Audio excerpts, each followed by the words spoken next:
Welcome to the Bridge of Two podcast.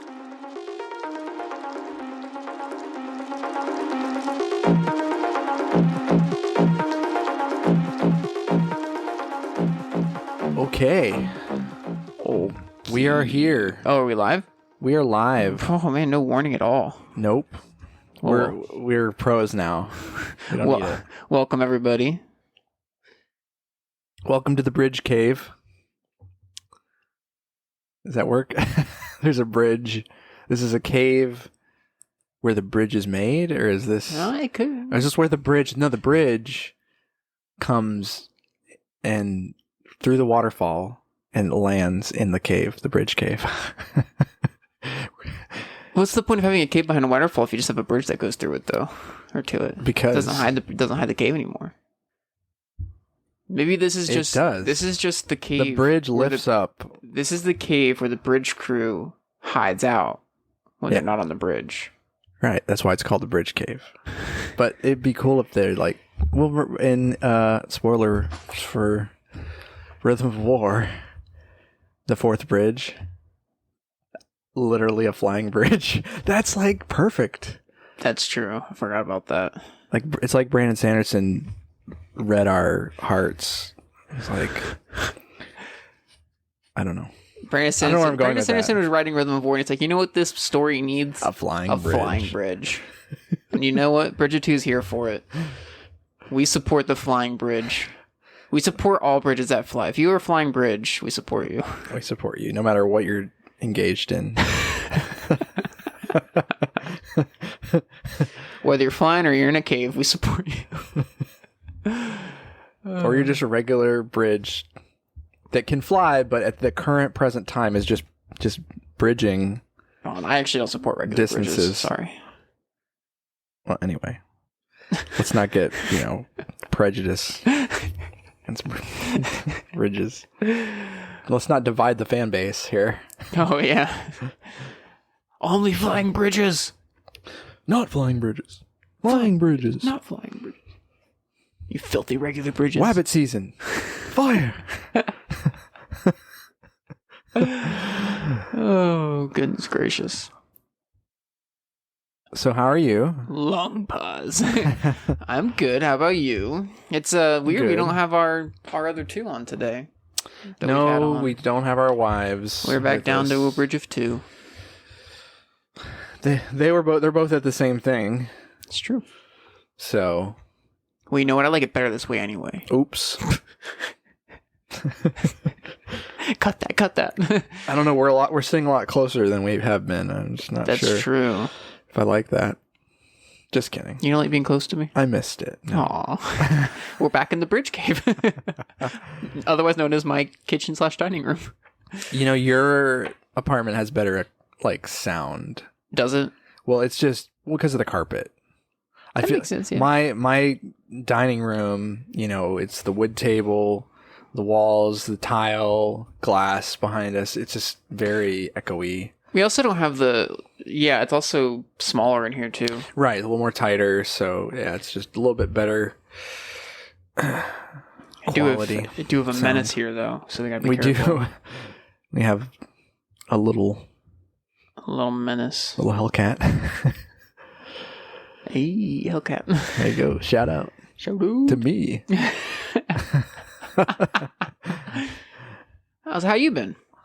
Doing well. We had a little family trip we got back from. Very nice. It was fun. It was in the 20s at night.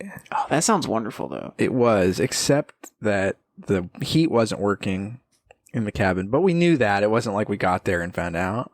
We were just like, we'll just do fires in the fireplace and have 10 blankets. We brought extra blankets and the kids were sleeping in sleeping bags. You were just really living that fantasy experience. It sort of felt like it, man. It was right on a lake. It's a log cabin. Did you have a broadsword on your hip at all times?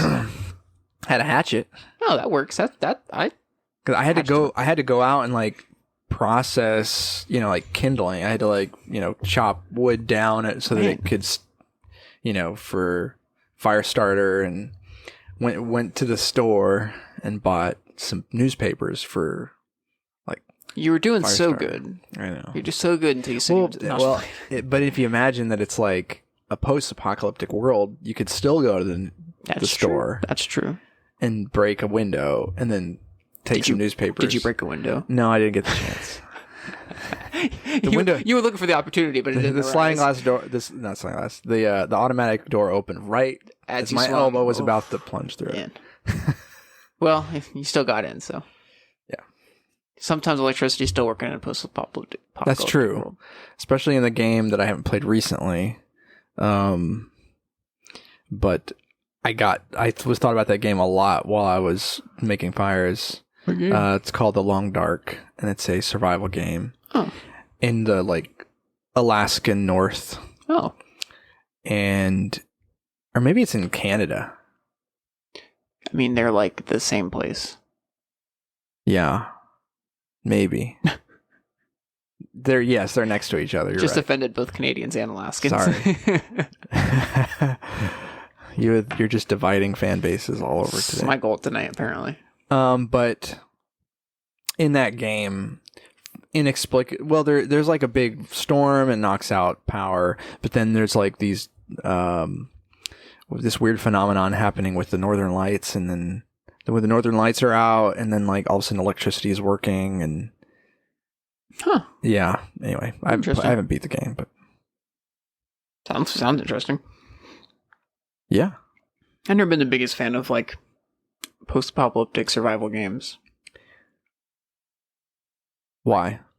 Just haven't. I don't know. I'm But kind why? of. It's changed a little bit. I wasn't a big fan of survival games in general. Yeah. I'm a stickler for story. It has a story, so it's. Let me rephrase that. I'm a stickler for linear stories. Okay. I don't like. Up until recently, I didn't like getting a lot of. I don't like free will in video games. I don't like being given the option to go do things because then I won't do the story. Okay. That has changed in the past like couple months. Actually, I've been playing more open world games and I've been enjoying just exploring. And I think I blame my wife for that because I've been watching her Breath of the Wild. I've been watching her play Zelda and literally spend hours walking around. Yeah. And trying to find stuff. And I was like, that sounds really relaxing. And then I started doing it with Assassin's Creed Origins. And I was like, wow, this is really relaxing. Yeah. I can just explore and find new things. Just exist. And so I'm doing it now with Gotham Knights. I've like barely touched the story. But I'm having a good time. So that's changed a little bit recently. New World has also kind of made me a little bit more into like a survival because there's a lot of crafting involved there. Right. And I do enjoyed collecting crafting materials and I don't know why. I mean, there's a specific type of survival game. I've played different ones and tried different ones, and they don't all stick. I don't stick with them all, you know? There's like a certain level of it being a little bit too dependent on just everything. You have to do everything. Mm-hmm. That it can get too grindy and just take too much time. And The Long Dark is kind of a good balance between there's a storyline, and so there's actual like objectives, you know, that you have to do in certain areas, and also, but then also it's very atmospheric, and I don't know, it just strikes this really good balance. Anyway, I'll have to check it out. The Long Dark, you said it is? Yeah. If it's ever on sale, you know, and you were kind of curious about it, I'll look up a video, check it out. Maybe we'll see. Or that, yeah. I've got too many games as it is to play, but yeah. So speaking of games to play, what are you playing right now? I'm playing oh man, I have been playing Assassin's Creed Origins. I think I mentioned that last podcast. Yes. I was playing that up and until a few days ago when Gotham Knights came out. Gotham Knights, the new Bat Family game. The new Batman game without Batman in it. And boy, when they say Batman's dead, they legitimately mean that he's dead. They kill him off in the first cutscene. Really? He is actually dead. Don't. I won't spoil it. Yeah, I mean, you could probably look up the first cutscene. I mean, it's literally like the cutscene for the opening of the game. Okay. But I'm really enjoying. I was a little iffy about it at first. The first like night I played it, but I think I was like really tired, and I've been watching reviews, and a lot of the reviews are like negative. Negative, and so I kind of twisted my mind a little bit. But the more, when I came back yesterday and was playing it, and today when I was playing it, I am just having such a blast running around stopping crime as like Nightwing or Red Hood. The story actually seems intriguing so far. I like the side stuff of like different villains. Like I've been chasing down Harley, and you actually have to do like investigation type things.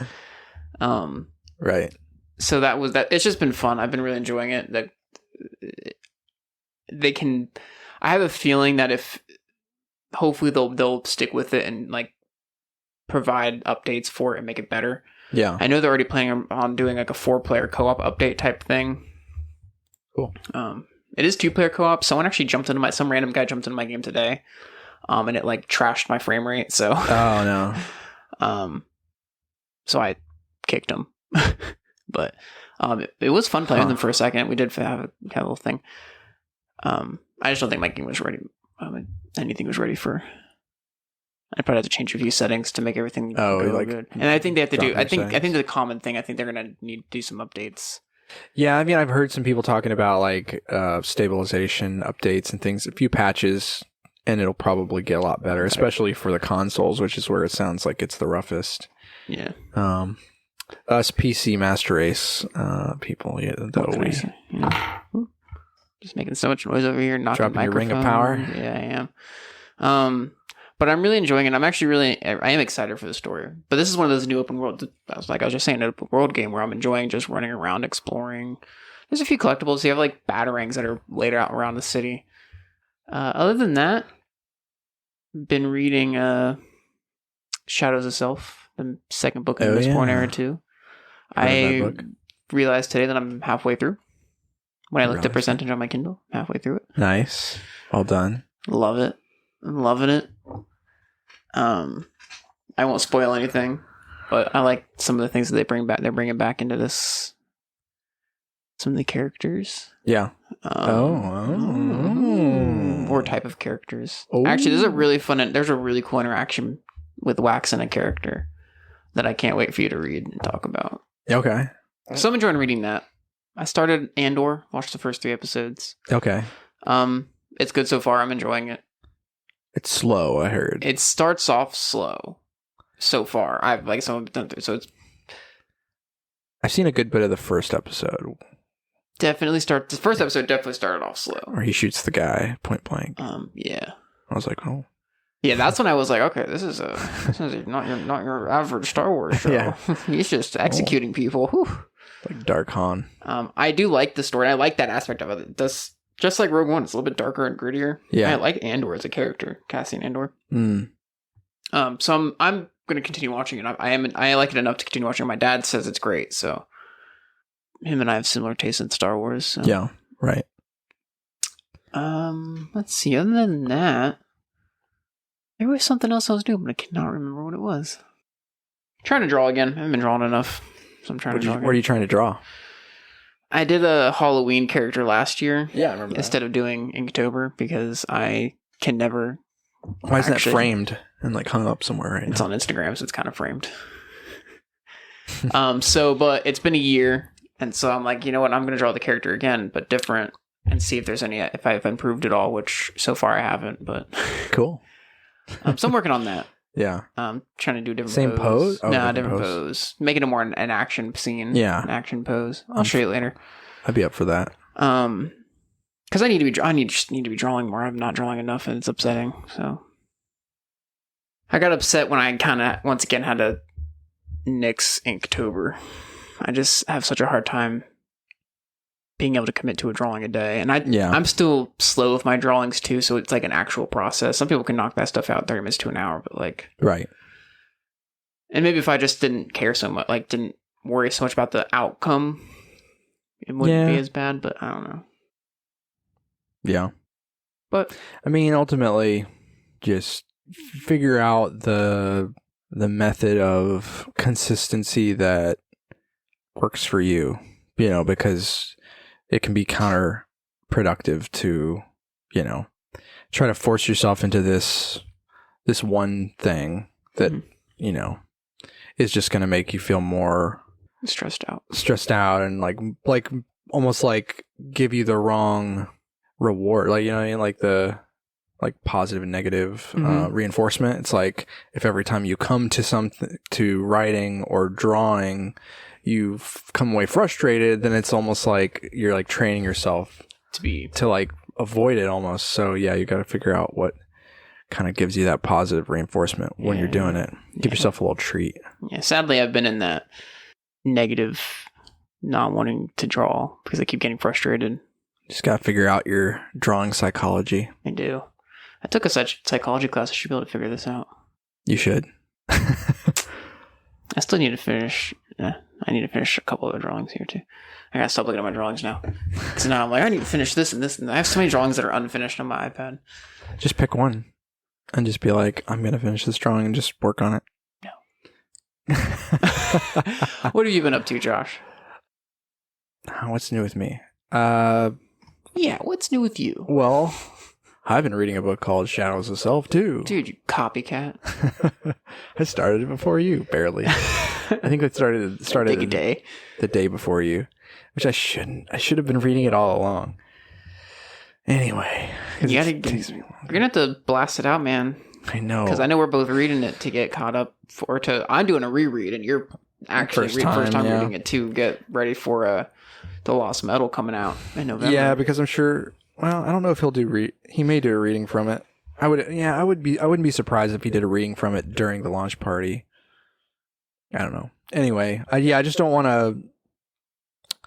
I don't want to have to like hold myself back from anything at the conference, but so yeah, I'm not as far as you. It's not hard. It's such an easy read. It is an easy read. I'm on part 2, so I'm on chapter 5. But sorry, I do need to pick it up, and I mean I am planning on like wherever I'm at with it on the like when we're traveling there, I'm gonna be like just listening to it like as much as I can. Like I'm cramming for test. But you actually like so. I could probably listen to like one book on the flight. You definitely need to finish it though. But like if you plan on going to the launch party, because I don't know if he'll do let spoilers happen, but I assume he will. But there's like a major thing that happens in the end of the third, like the very end of the third book. So like it's not like, and it's major, like it's something you don't want to like have spoiled for you. Okay. So you definitely gotta get myself to get into it. But so yeah, but I'm enjoying it when I'm reading now. Good. And definitely looking forward to going to Utah in a few weeks. Me too. And I mean, I'm playing Shadow of War still. I'm enjoying it. I'm just enjoying it as a game, you know. And I mean, I do enjoy some of the Lord of the Ring aspects of it, but I'm not like there's just, you know, there's a tone to it that is just not very Tolkien, you know, that and so I don't love that, but I have gotten, you know, invested enough that I'm like, oh, that'd be a cool work to get for my party, you know, for my, you know, because each region you're like trying to conquer, and so you're starting to see the different captains in that region, you know, and they're so diverse, all the different things that they're weak to, have advantage over, special abilities and things like that. So you'll find them and you'll be like, oh, that'd be really cool to have that one on my team, you know. So it's cool. You can make one your bodyguard. You'll be like about to get killed by. There's always this, whenever you get down to like 0 health, there's always this cutscene, somewhat in-game cutscene moment where the orc is like getting ready to deliver the killing blow, and you can either do like a reaction save, you only get a couple of those before you actually get killed in the same fight, or if you have a bodyguard, the bodyguard will just swoop in and like save you.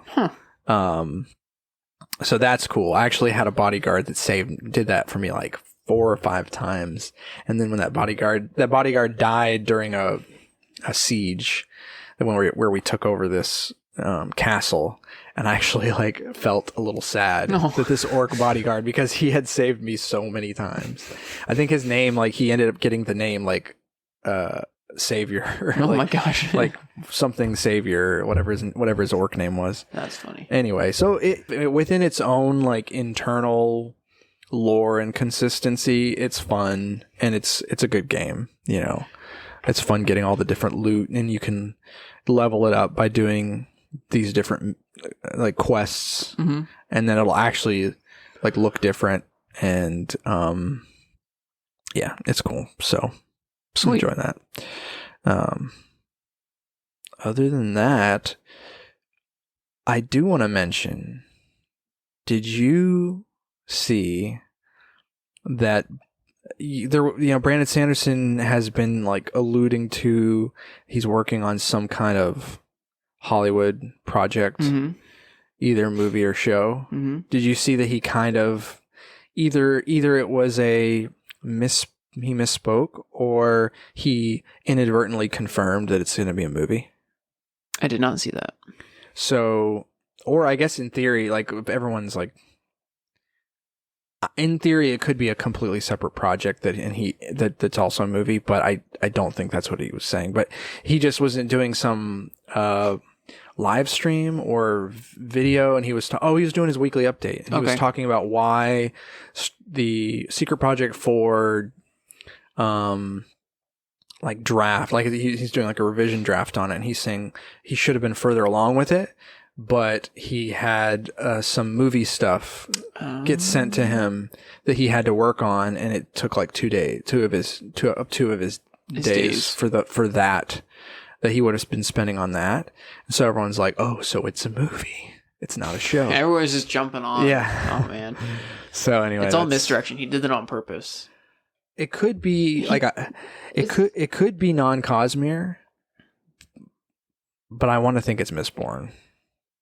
And I also don't necessarily think that means that it's a movie. It could have just been I sometimes would like refer to like TV shows as like movie stuff. Right. He could have just been like saying it in a general way, not really thinking, because he does that where he says things and everyone parses it out, and he's like, well, yeah. That being said, I also think it's gonna be Mistborn. Yeah. Whatever he's working on. Well, he's always said that that's where he would want to start the Cosmere Cinematic Universe, the CCU.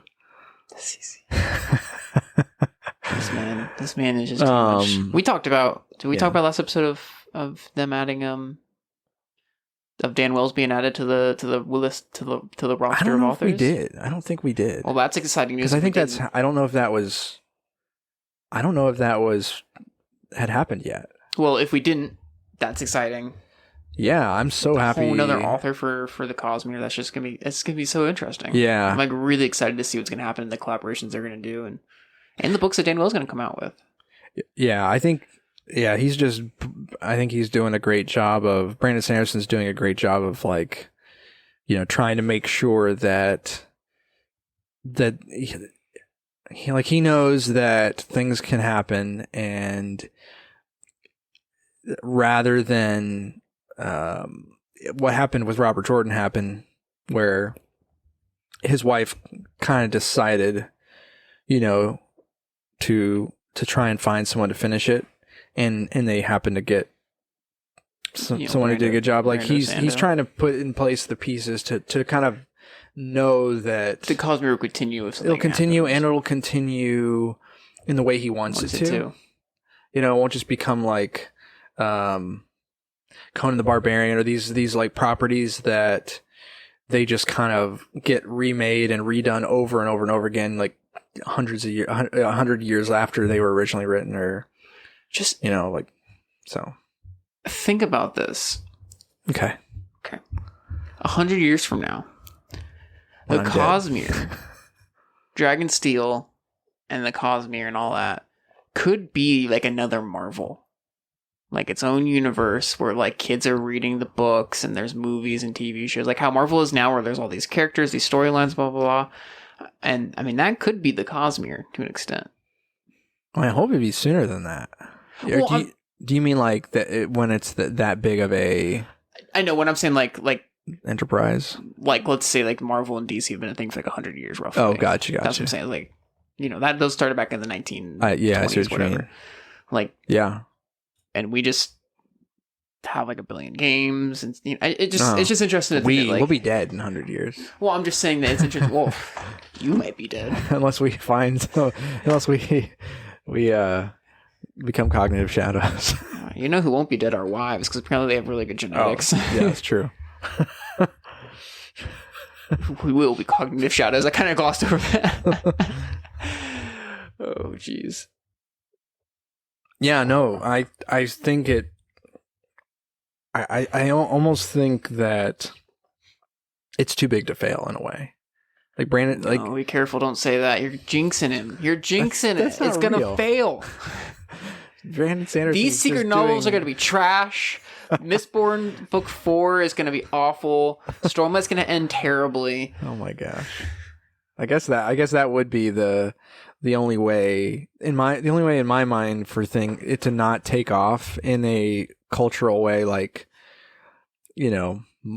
Middle Earth or Marvel or Harry Potter or whatever, is if he just like bombed, like if he started bombing, if books started bombing, that's the only way, because it's just he's setting things up so carefully and making sure he's going to be like stewarding all these different projects and stuff, and getting people like Dan Wells to be a part of it, and just seems like it does seem he's also just playing a little bit closer to the chest than like a Marvel or a DC, where those got sourced out. Like, they're comic books, they got sourced out to a lot of different people, a lot of different characters were made by different people.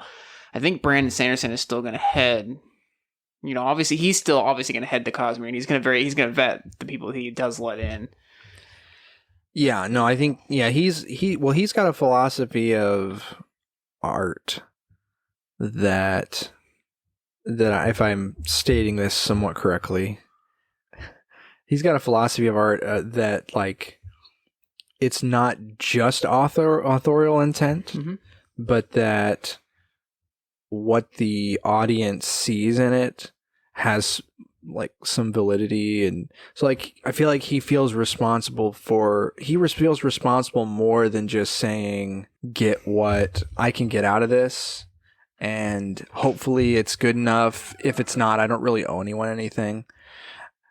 And not that everyone thinks that way, but I just think he just has a little bit more of an altruistic view of his work, that it doesn't just belong to him, that he's stewarding it. Like, I think that's kind of the way he views it, is like he's stewarding it. He needs to do a good job taking care of it, make sure that it doesn't become, a bad adaptation, all these things. So we should make our own Cosmere.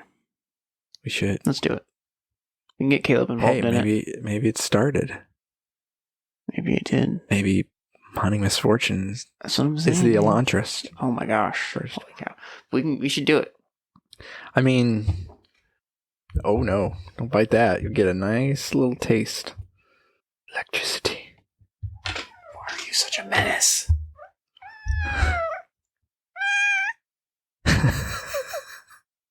What are your thoughts on There's gonna be like Kyrie's greatest hits from this episode. What are your thoughts on the Cosmere, Kyrie? Where's Sora when you need him? Come save this cat.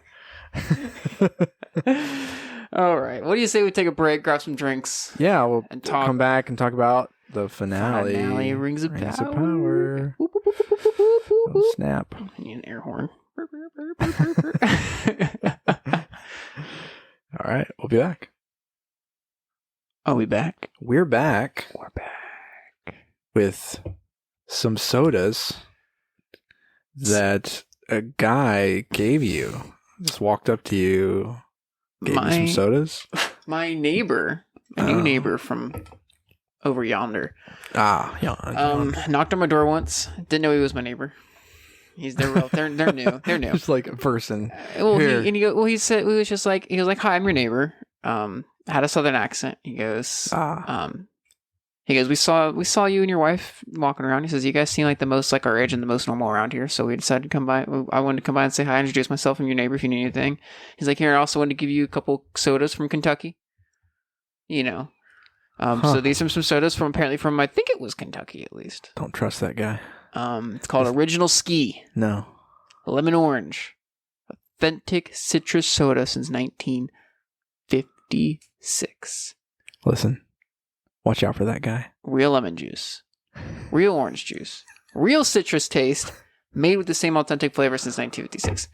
They are kind of weird because I'm pretty sure their computer is outside in the, like, our porch has a little closet. I'm pretty sure they have their computer set in there. Because if you look out there, there's a light shining from there. It looks like a computer light. Either that or they're growing weed, which could be possible.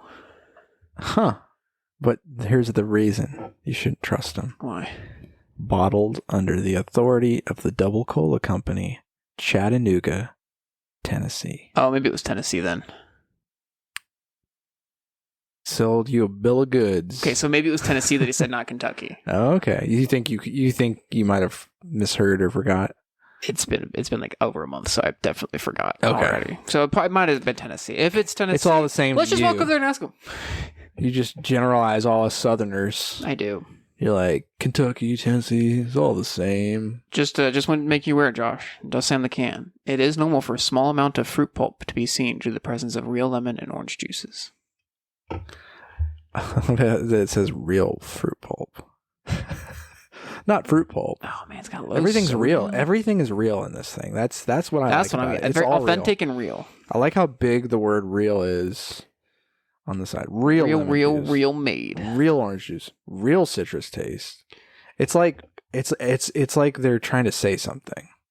That it's not real. Like this is the only thing that's real. Like other drinks don't have real lemon juice or real orange juice. They don't. Or real citrus taste. Well, they don't. Well, Right. let's pop it open try and taste it. I can go on. Should I go on? We need to get to this week's episode. I don't know. Let's not rush it. Interesting. Smells very interesting. Let's let this episode breathe a little. Mind you, I haven't had a soda in like 2 years. Maybe you have energy drinks. That they're not the same thing, Josh. They just have less caffeine. I mean, what's the difference? There's a big difference. Okay. Okay. Just let me drink my soda. Okay.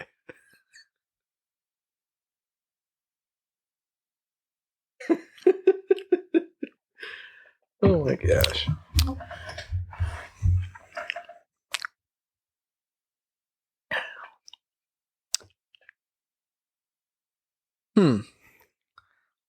Tastes like Real lemon, real orange, and well, real citrus taste. It's interesting. it's kind of low key. It is very low key. Like it actually reminds me of like other citrus sodas. Like it reminds me of Mountain Dew a little bit and Sprite. Yeah. Mellow Yellow. Actually, Mellow Yellow probably the most. Interesting. It's interesting. It tastes authentic. Original Ski. Yeah. I mean, it's not bad for No, sure. not at all. I would, if I drink soda, I would drink Original Ski. Original Ski. Why is it called Original Ski? I don't know. Why is it so funny? Oh my gosh. I can't. What's in this? It's making me feel fun. But I just the side, I just can't get over it. Like how proud it is. Anyway, sort of like Galadriel. Anyway, Whoa. that's a rough segue. Sorry. Anyway, that was. I'm gonna drink it. Keep drinking it. This real Original Ski. Real lemon, real orange, truly original. I found their website. Truly original. They have a diet? Made. I like the made, like, I don't know why. According to Lauren, it's literally the best stuff on the face of the earth. The taste is refreshing, citrus with perfect amount of fizz. Who's Lauren O? I don't know, someone on this website. So, like, Ooh, they have a are cherry they quoting Twitter or something? I love it when things do that. tropical flavor. Random person on Twitter says. Ooh, they have a new flavor coming soon. I don't know what I'm doing. You're invested. Oh, invested like I was in the finale of Oh. Rings of Power. Talk to me. Okay. How? Because this is a podcast. Yeah, how's it going? Having a good day? No. We've done that part already.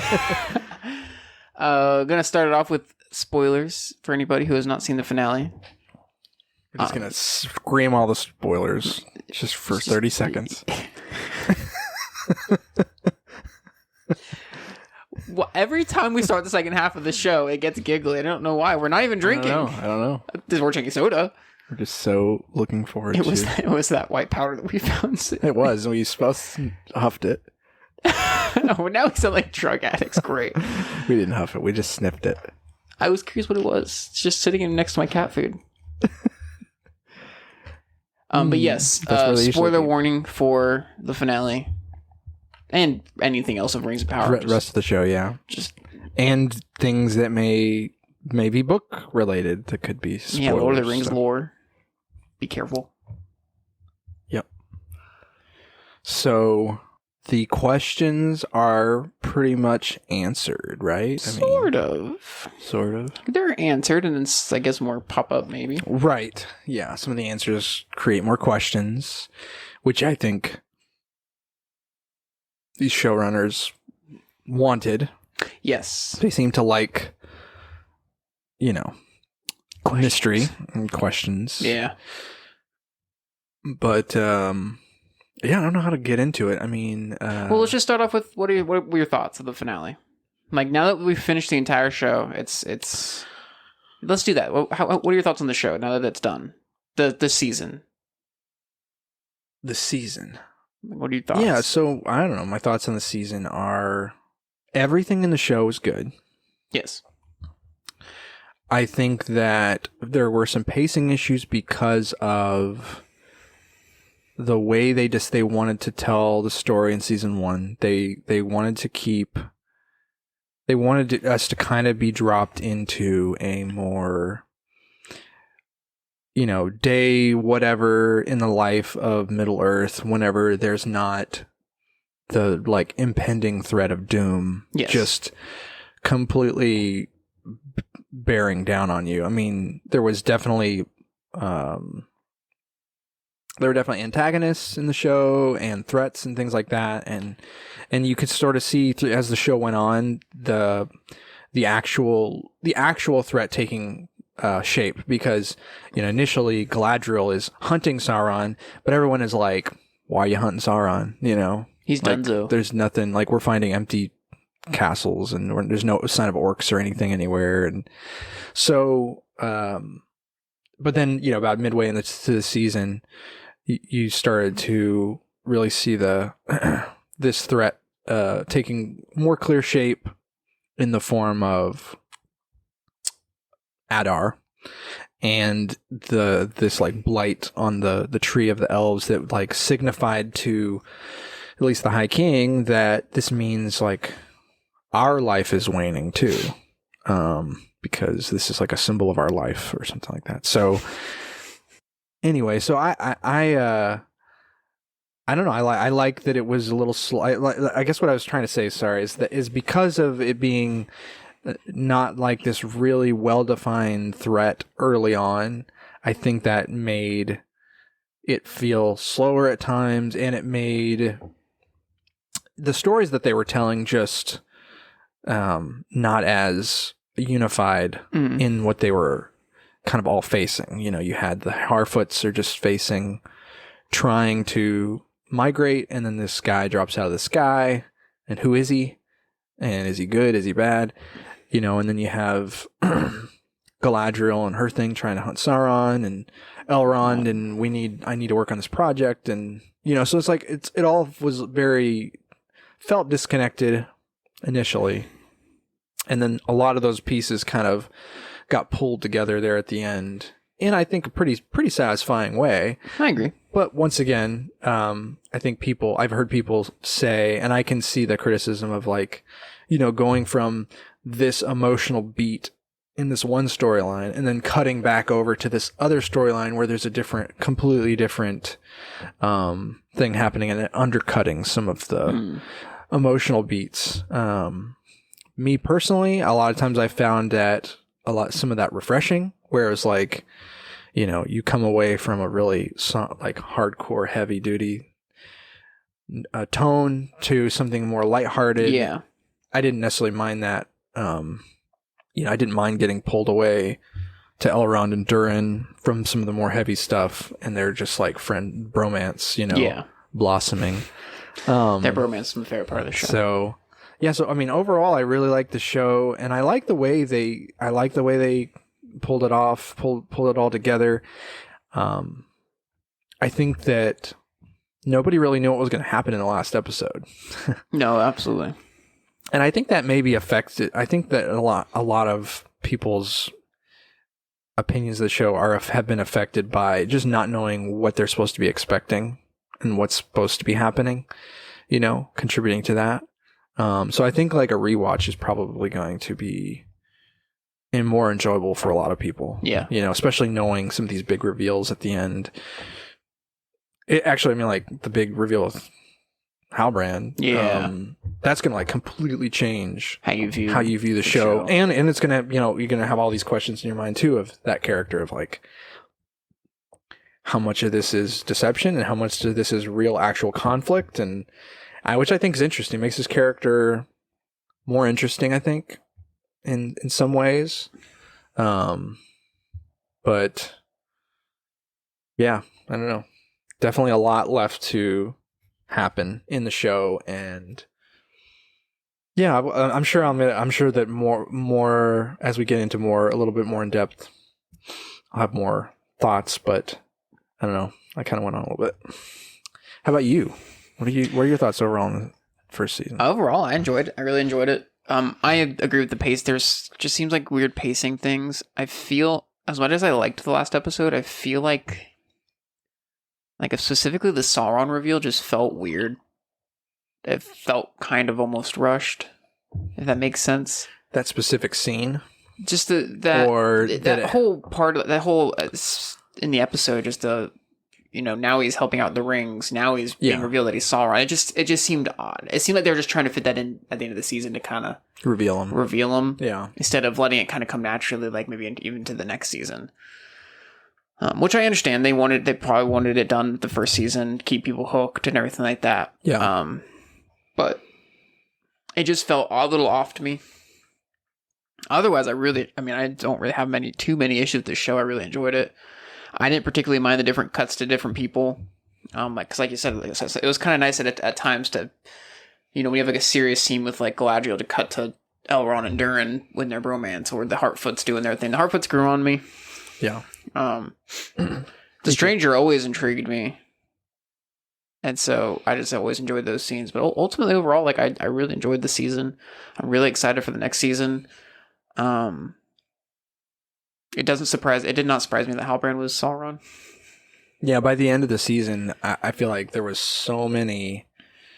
I was having to really do gymnastics mentally to think of how it wouldn't be him. And it just, the closer it got, the more it just felt like it was him. It would feel weird if it was just some random person in the background that got revealed. Yeah. You know, be like, I agree. So here's a question for you, since we're talking about Sauron and Halbrand. That scene with him and Galadriel by the thing, and he's explaining, like, she was like, you tricked me and you did this, and he was like, no, I wanted to stay in here. I told you that what I did was evil, but you told me that nothing I did could, you know, whatever. Yeah. Do you think he was being honest there? Do you think he genuinely was trying to? I think a lot of what he's doing is gaslighting. You know what I mean? Like, I think a lot of what he's doing is trying to convince, because what he's trying to do in that scene is win her over. Mm-hmm. Like, I think he knew that was coming, because he doesn't really try to shy away from it once she pretty much points it out, which I liked. You know, that he wasn't like trying to like cover things up and like keep her from, or threaten her or anything like that. He just kind of like owns it. But I think what he was trying to do all along is he was starting to see her as someone who could almost like, I don't know if balance him out's the right word, but just that he'd be more effective with her at his side. And so I think in that scene, I ship it. Let's break the lore. I want Galadriel and Sauron to be together. A lot of people do now. Because they did, I mean, those two actors did have a lot of chemistry.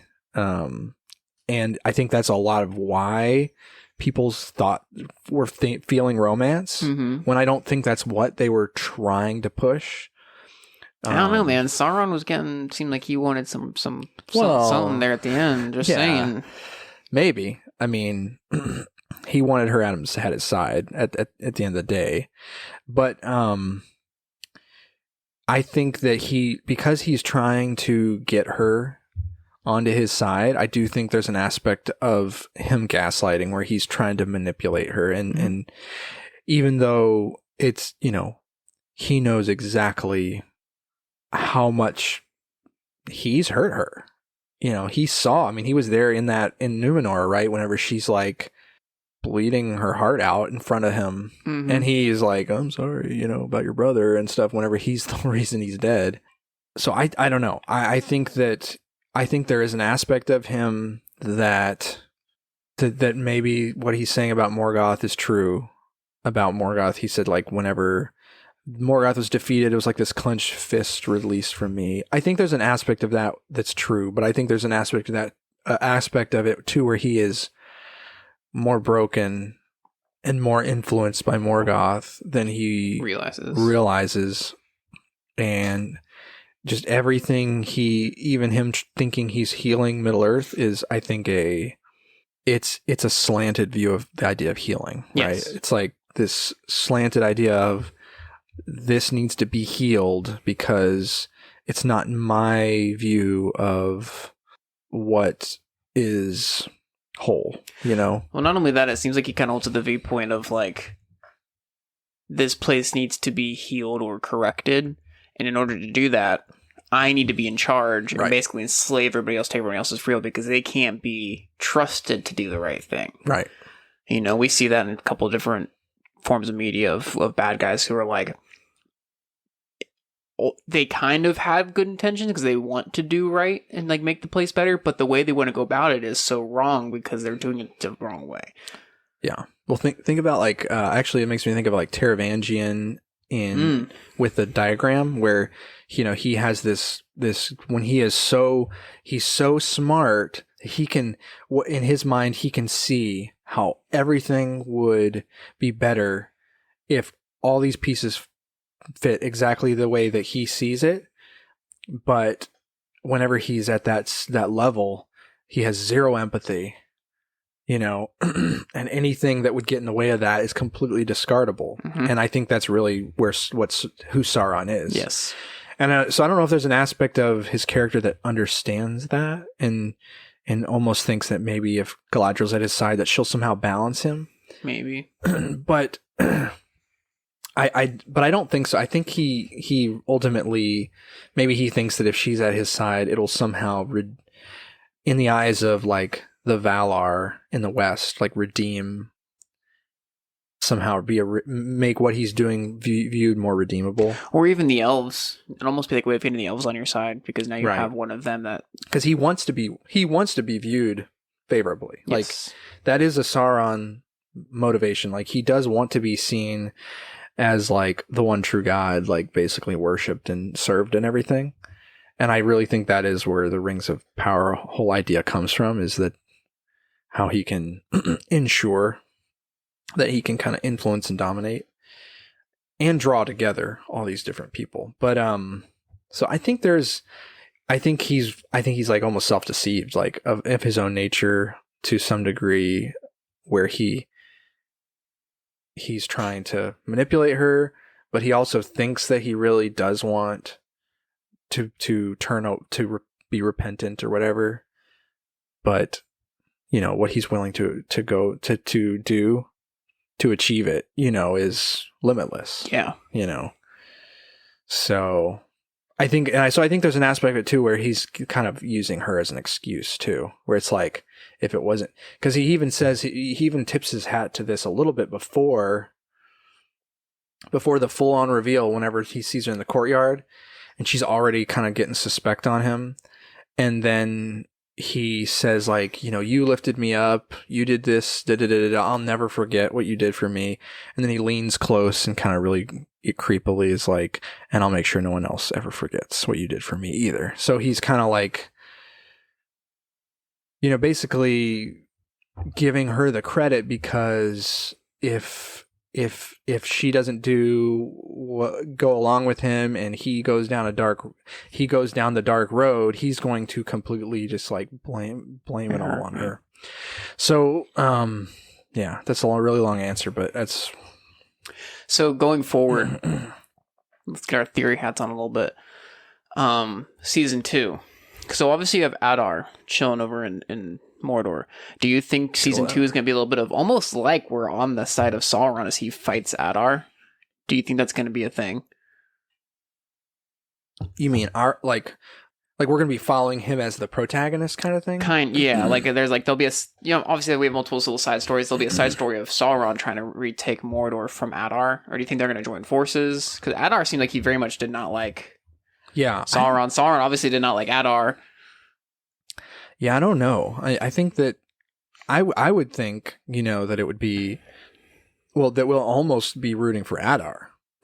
Like that's kind of what I almost see happening, because true. But we just had this whole season of Adar being a straight jerk. Yeah, but you know, he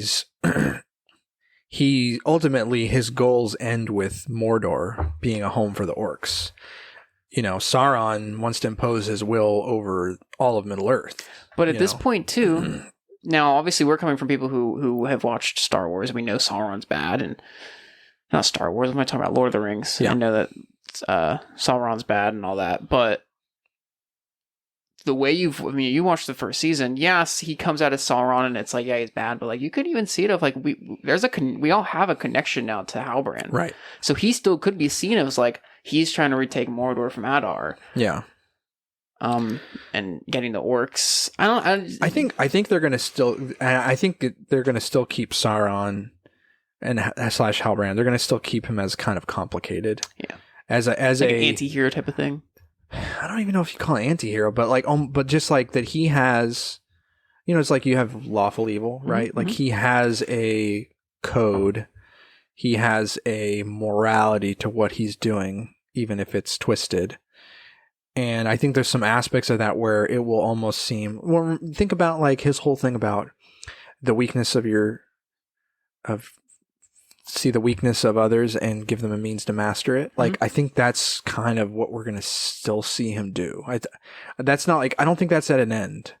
For one thing, they still have to make the rest of the Rings of Power. So that's my next thing was, do you think what's going to happen now is he's going to make his way back to Mordor. All the Southlanders still see him as king. He's King Halbrand. Yeah. Do you think he's going to take up that position and he's going to play political games with the rest of the races? Because obviously the rest of the Rings of Power get made. I think he is. So do you think it'll almost be a thing of like where you have these fields like Elrond and Galadriel who are like, no, he's Sauron, he's bad, but the rest of them will be like, well, he's just a king.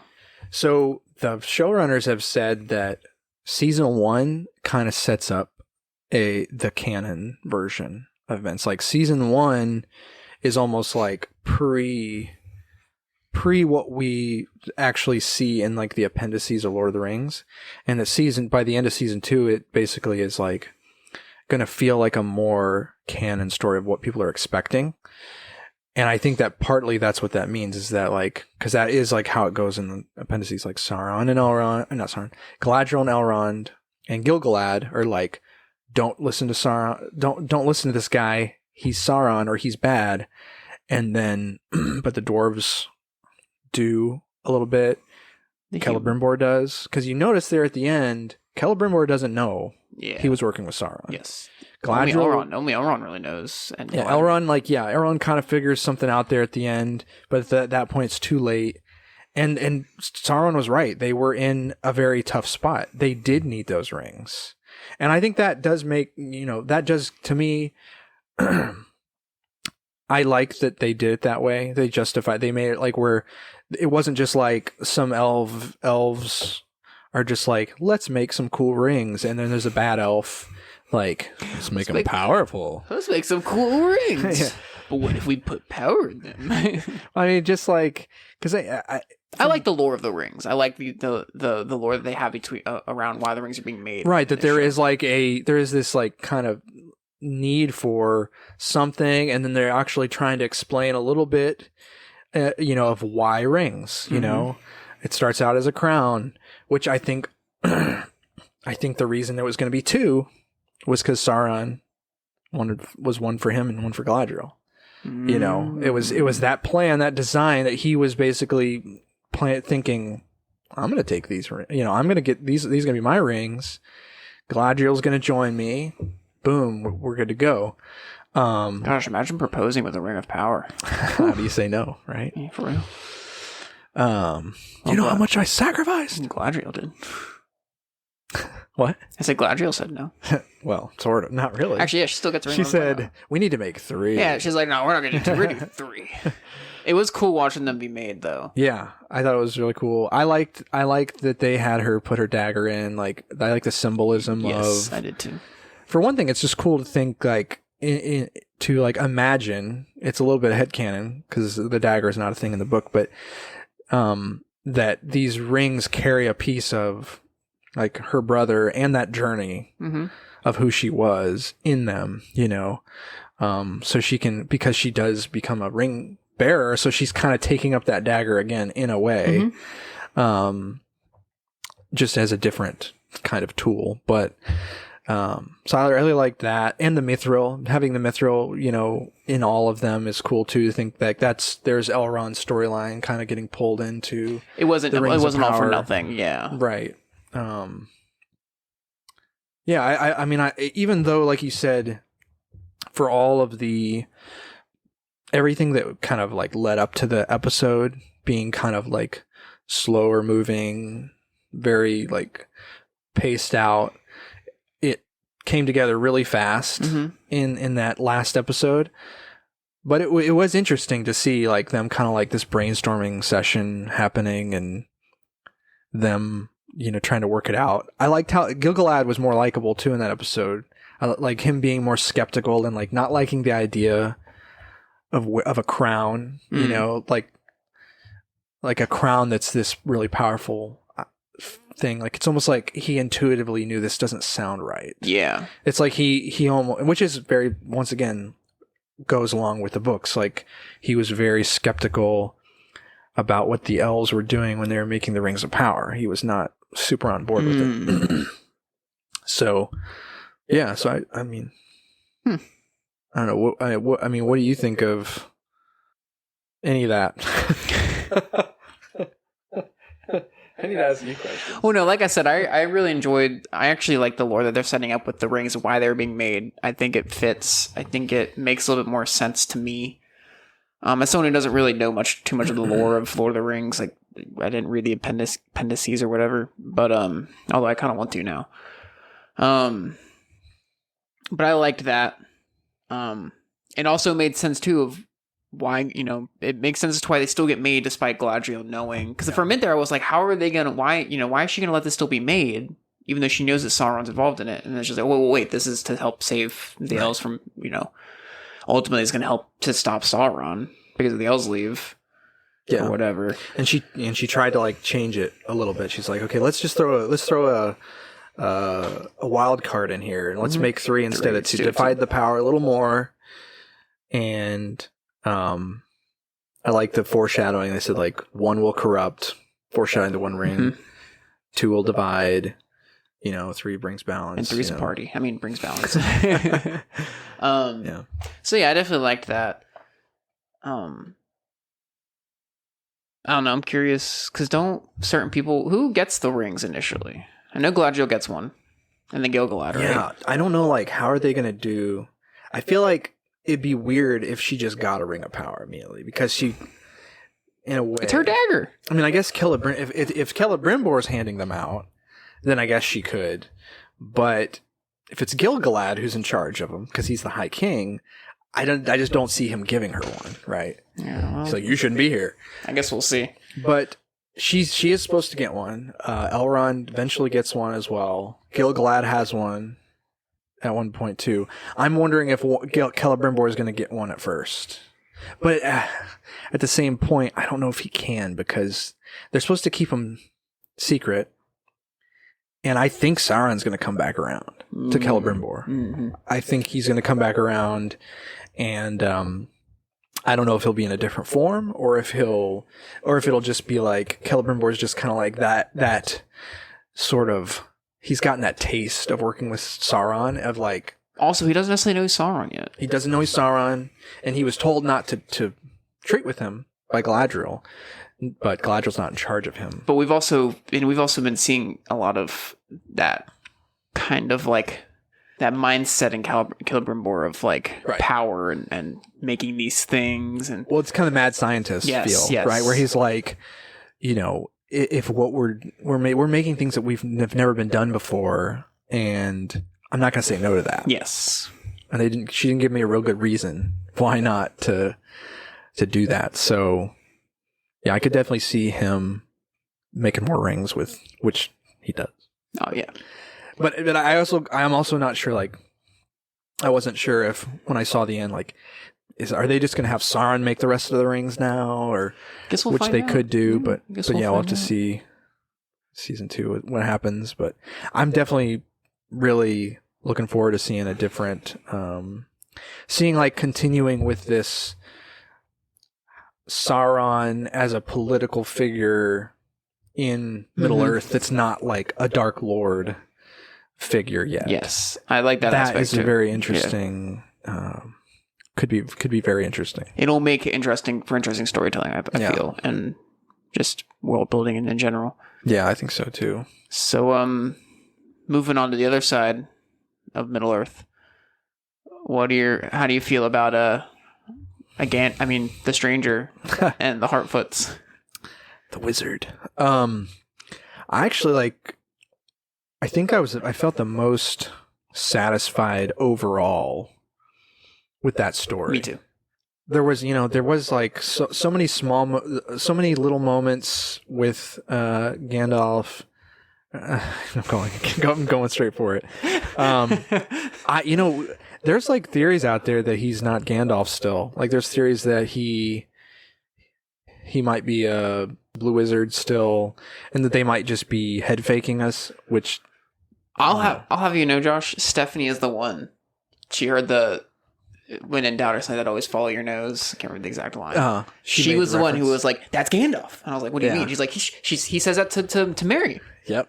And I was like, "Wow, now I remember why I married you." Yeah, they really. She loved him. Steph loved. They're pouring the Gandalf stuff in so thick. I mean, it's like the halflings, and then he's talking about adventures. He's like, journey is Journey Before Destiny. Oh wait, wrong book.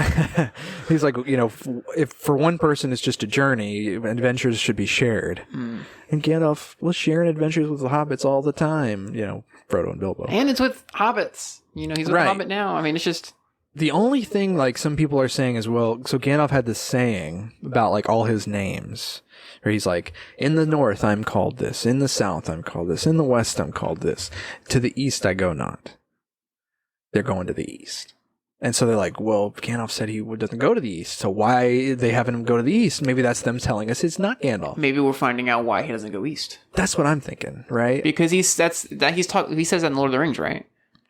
Or the Hobbit? Yeah, he says that in the Lord of the Rings. So obviously what's happening in the Rings of Power is happening way before Lord of the Rings. Maybe we're finding out why he doesn't go to the east. Well, yeah, and yeah, I think that we'll see what happens. I think that they may move up, since they're already moving up when he's in Middle Earth. They may move up the rest of the wizards. Like maybe he'll meet up with the rest of the wizards in the east. Maybe that's where we're supposed to meet up. That'd be interesting. That would be interesting, because I'm like, I have no clue what's going to happen in the east. There's just not a whole lot of stuff about Rune. I mean, obviously there's going to be peace in the east. Peace in the east.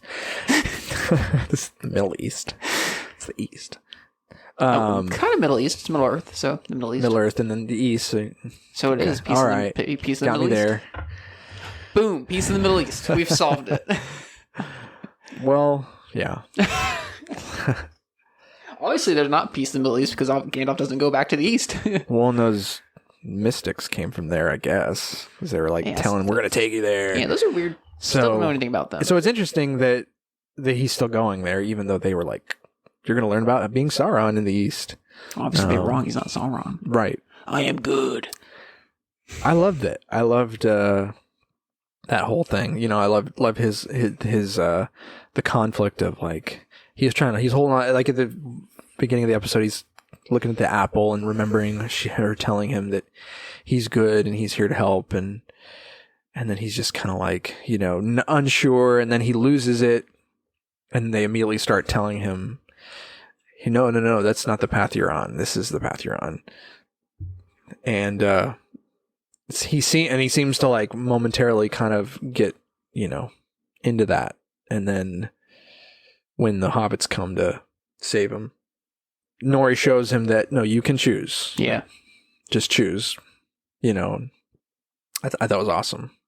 I'll tell you what, because I started out not really caring too much for the Hartfoots, but they definitely grew on me. Yeah, me too. The end of the season, though, in that last episode, I was tearing up a little bit when my man died. Who? The Hartfoot. Sadok. Yeah.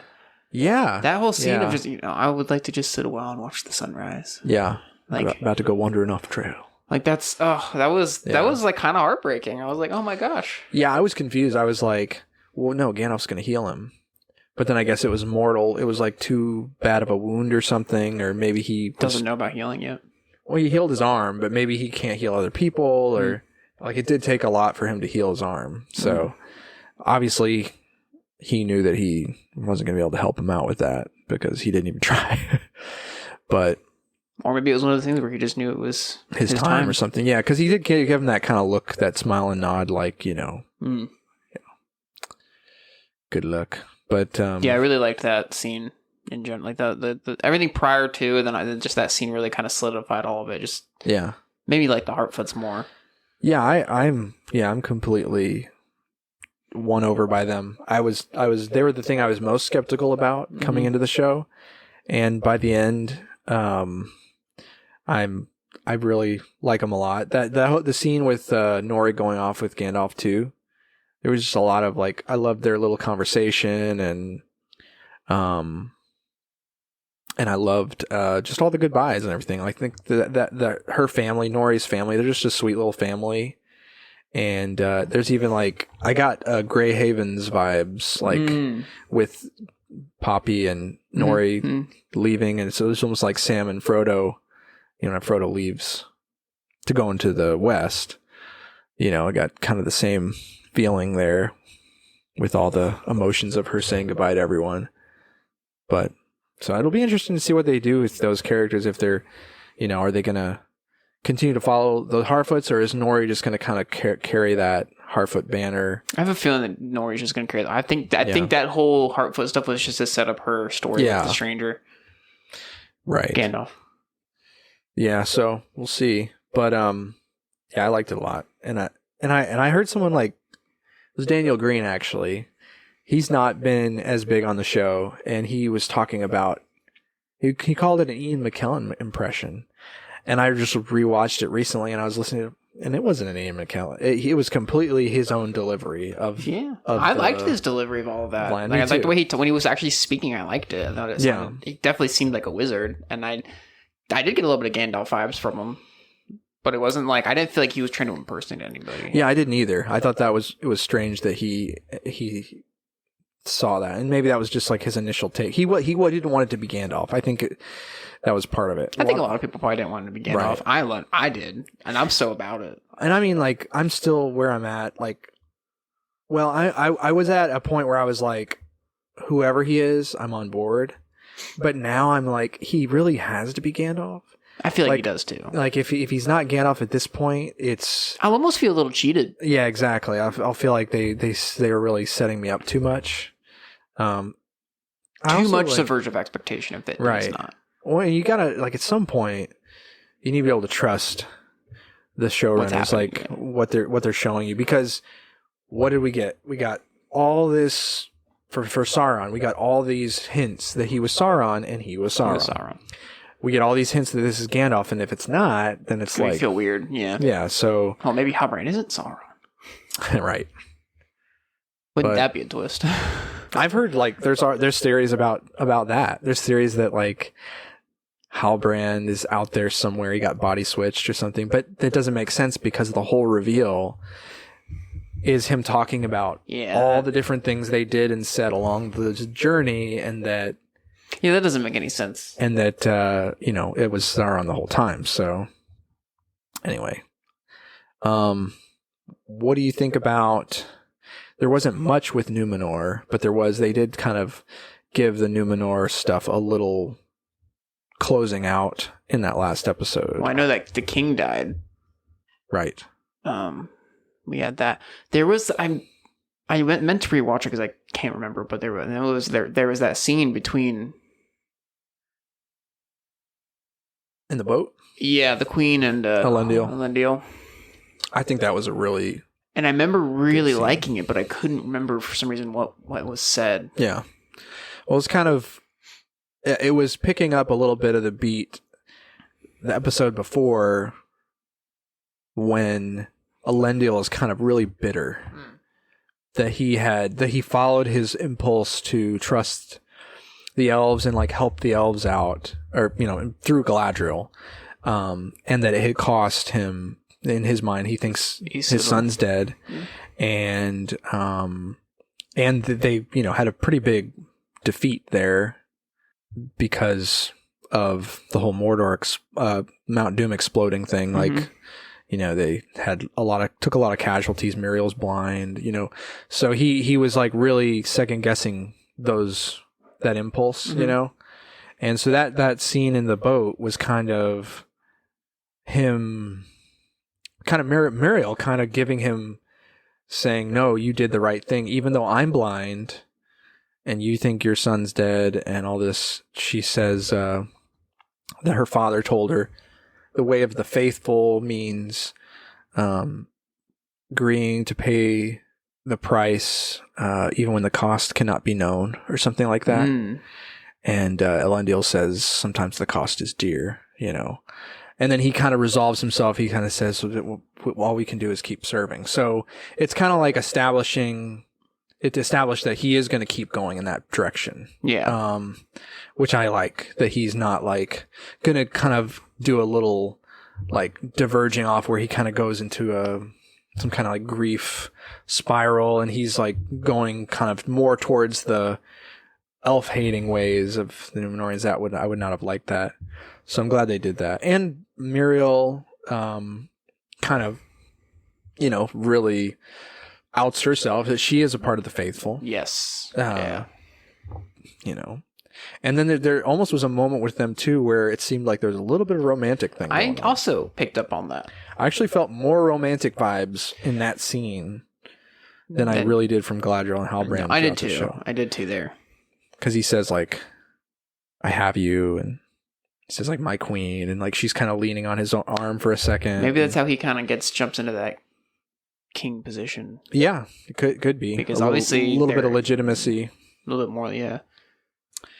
But yeah, it'll be interesting to see where that all goes. I'm really interested to see what they're doing with Isildur, because we got no resolution there. Right. They just left that off. Like, as far as everyone's aware, Isildur is dead. We know he's not, but obviously, What if he just what if he ends up teaming up with Halbrand? Yeah, that's what I'm thinking too. He's in, so he could team up with Adar.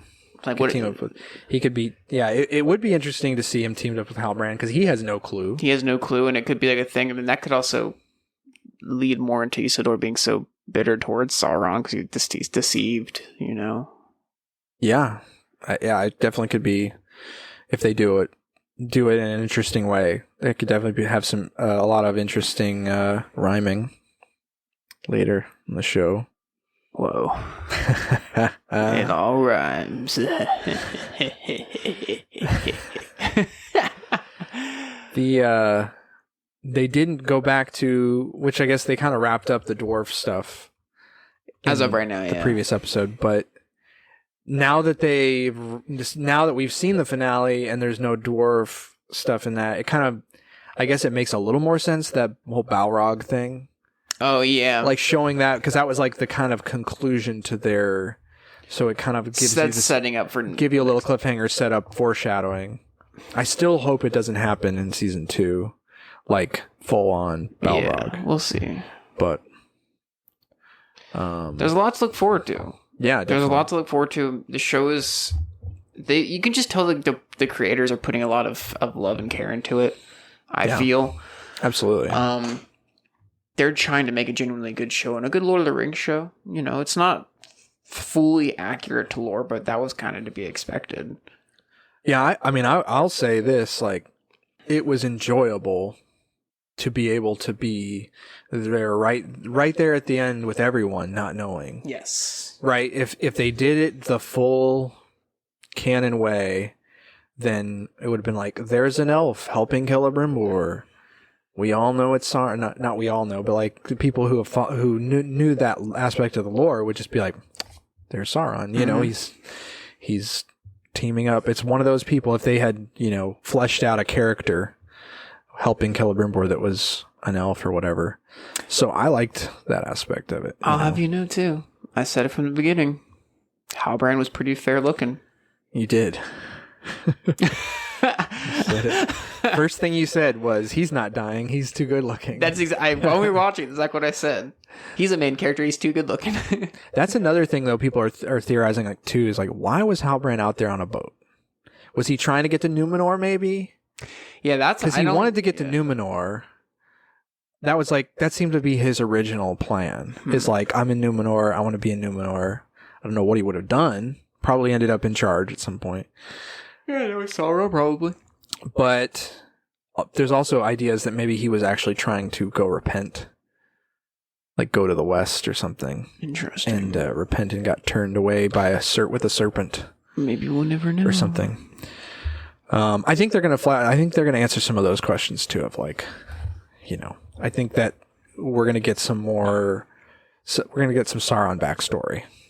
Well, I hope that as the show continues into next season and seasons after that, they continue with the quality that it's in right now. Yeah, they keep pouring love and care into it. I love the hour and 10-minute episodes. Oh yeah, me too. Nothing makes me happier than seeing that, especially with shows or seasons being so short nowadays. Yeah, love seeing an hour and 10-minute episodes. I love the music, and I hope the music keeps slapping. I agree, because slapping me right in the face. Because I mean, I've been listening to that soundtrack before the show came out. There is not a single track or a single theme, like any character's theme, any, location's theme, that whenever it starts playing in the show, it's just so beautiful, so perfect for that character or whatever. Like when I hear the Elrond theme, I just get all these like, this is that friend that is going to stick closer than any friend. Whenever I hear that music, it just exudes Elrond's like, personality and character. And the same with the dwarves and Durin, and it's just like that's Lord of the Rings. That's like the Lord of the Rings movies quality to me. I think that the Bear McCreary, the composer, he achieved what I didn't think would be possible, which is to be as good as Howard Shore's score. I think. I mean, obviously Howard Shore's score is so iconic that it really depends on the show. If the show, as the show continues, if it becomes this kind of culturally iconic show, then maybe he can achieve the same level as Howard Shore. But in terms of like just it being just a really good soundtrack, it's definitely up there. Yeah, I agree. So. I have to sit down and listen to it. I like to listen to soundtracks when I'm doing homework. It's a great one. Or like trying to write or something like that, or draw. I have to listen to it. Yeah, it's a good one. Maybe it'll get my creative juices flowing. Mm-hmm. Well, this has been our talk on the Rings of Power. We have come to the end. Yes, we have. It's kind of bittersweet. sad. Yeah. A little sad. Go back and watch it all over again. Yeah. With old Halbrand firmly in view of who he really is. We'll catch you guys next episode. Don't know what the next topic's going to be just yet, but maybe we'll tease it on Instagram. We'll get our Instagram going a little bit. We'll tease what the next topic's going to be. We'll tease when we figure it out. Yeah, we'll tease. First, we'll tease ourselves. Okay, but don't say it. What? You heard it here, folks, guys. We're going to tease ourselves.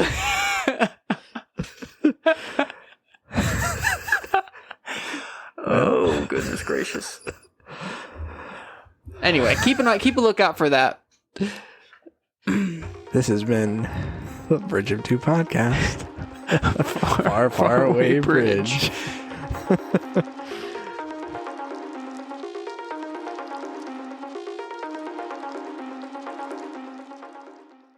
She sells seashells by the seashore. Whoa. Now you say it. She sells seashells by the seashore. I was worried for a second. Me too. I was like, gosh, I might be stroking out. That's the test to see if you're human or an android.